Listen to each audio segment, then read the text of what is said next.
Muy buenas noches, señor docente. Mi nombre es Lino Gerardo Mamani Alvarado, con RNC 13072 de la Facultad de Derecho.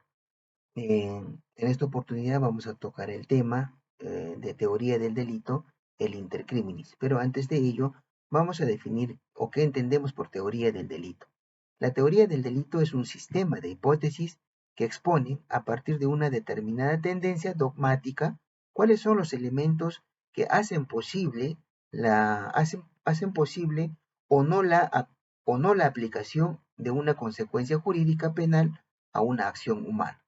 El derecho penal, en el derecho penal, el dogma es la ley penal, pues es la única fuente obligatoria del derecho penal.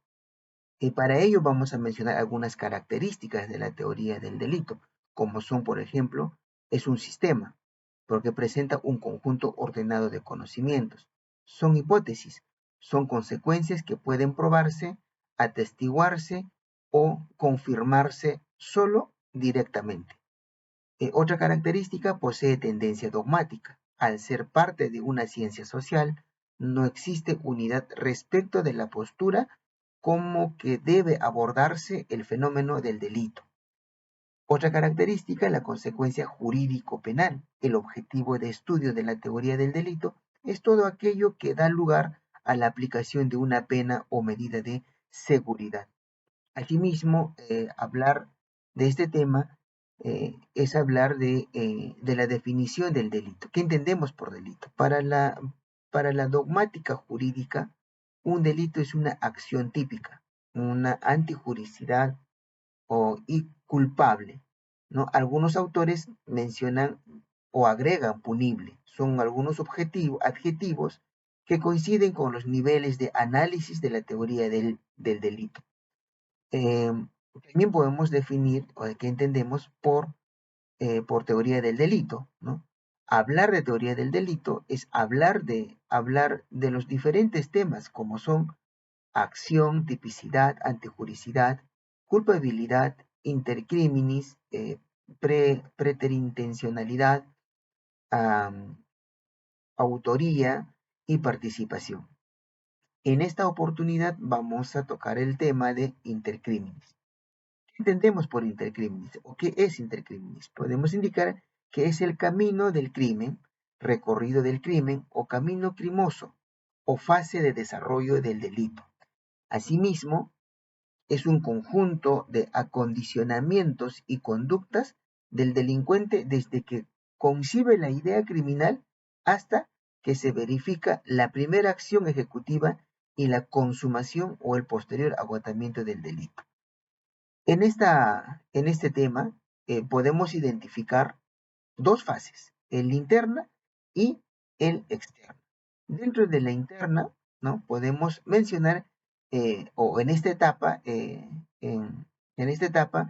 la que concibe la idea criminosa, quiere decir la elaboración mental del plan delictivo.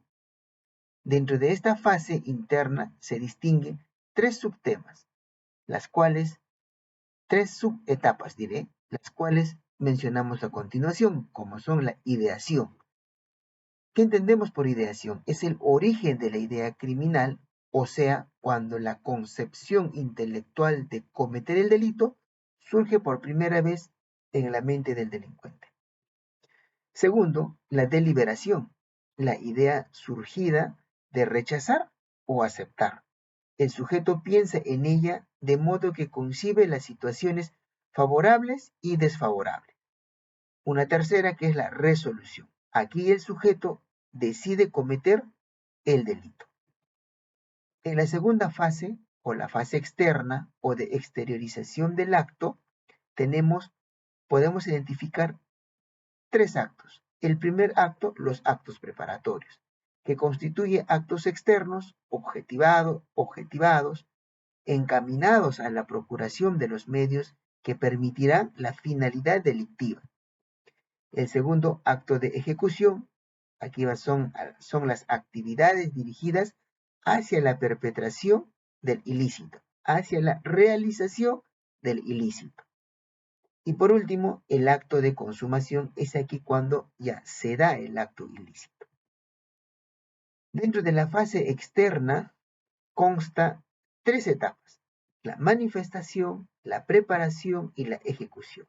En la manifestación podemos decir que en esta fase la idea aparece en el exterior, es decir, la idea criminal emerge del interior del individuo. En la preparación, en la segunda, la preparación, en esta fase son los actos que realiza el sujeto con el propósito directo de cometer el delito. En una tercera fase, ejecución, esta fase consiste en la realización de los actos que dan origen propiamente al delito.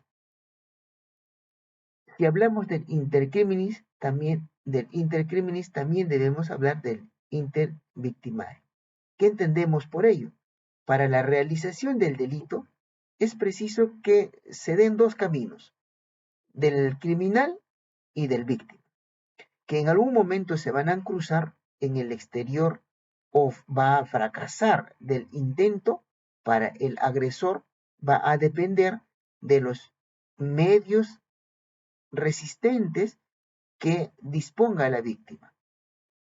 Asimismo, el camino que lleva a una persona a convertirse en víctima guarda relación directa con todos los factores disponentes, preparantes y desencadenantes del hecho victimal.